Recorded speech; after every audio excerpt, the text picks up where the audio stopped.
Ijoolleen reefuu lafaa ol dhufanii fi dargaggoonni addunyaa jijjiirama qilleensaa hegeree isaaniitiif haala yaaddessaa ta'e jedhan irratti xiyyeeffannoon akka kennamuu fi falli akka barbaadamu jechuudhaan sagalee ofii dhageechisaatii oolan.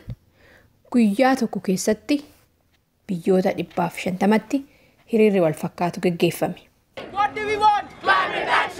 Hiriirawwan gaggeeffaman keessaa guddichi immoo as magaalaa New York bakka tibbana hooggantoonni biyyoota 200 olii yaa'ii dhaabbata mootummoota gamtoomaniitii walitti qabamanitti gaggeeffame.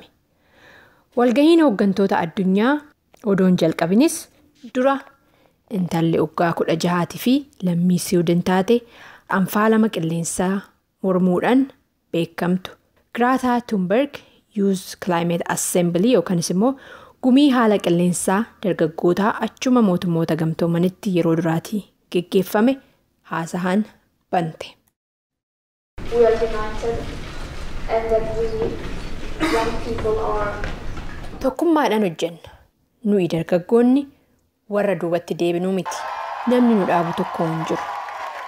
Dargaggoonni New Yorkitti argaman kun egaa mormii hooggantoota addunyaa irra qaban dhageechisuu qofaas miti kaayyoo isaanii. Muuxannoowwan isaanis hooggantoota kana wajjin hirmaachatii turan tibbana. Ahmed Siraaj Seraaliyoon irraa gumii kanarratti hirmaachuudhaan dhufe. Biyya isaatti dhaabbata korojoo haala qilleensaa fi naannoo hin faallessine oomishee gurgura Ahmed.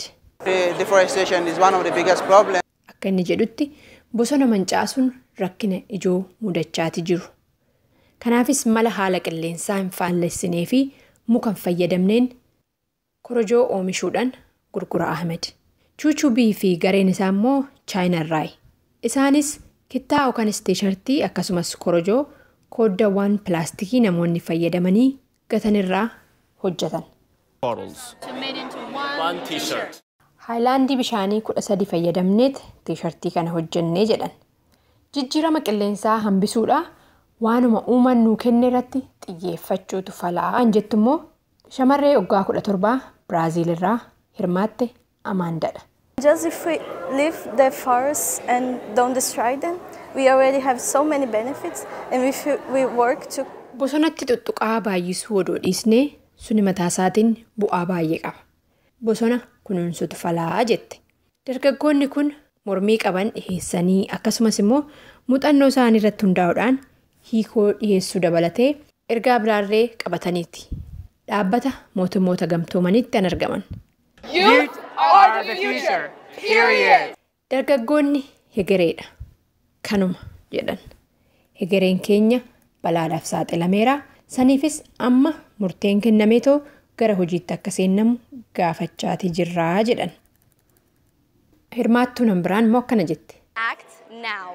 There is literally no more time to think about it. We have the facts, we have the science, we have Tarkaanfiin amma fudhatamuu qaba. Yeroon teenyeetti yaannu hin jiru. Hojiitti seenutu barbaachisaa dhugaa harkaa qabna. Saayinsiidhaan waan deeggarame qabna. Karoorri fala ta'us lafa jira. Amma murteessuudhaa fi hojiitti seenutu hafee jechuudhaan dhimmichi amma mariifachiisaa akka ta'ee fi xiyyeeffannoo akka barbaadu yaadachiiste. Karaa biraatiin qorannoon dhaabbata mootummoota gamtoomaniitiin hojjetamee fi torban kana baha jedhamee eeggamu faalamni qilleensatii fi ho'i hammaataan addunyaa mudate dhiibbaa galaana akkasumas walumaa gala ardii tanarratti geessisaa jiru agarsiisaa jedhamee eeggama. Haa ta'u malee bulchiinsi pireezidaantii United States Donald Trump ho'i addunyaa dabalaa jiraachuus ta'ee saniif namni sababa ta'uusaa ija shakkiitiin laalaa jedha gabaasni Saaqib ul Islaam. Ani Tikstii Gammeetii New York irraa.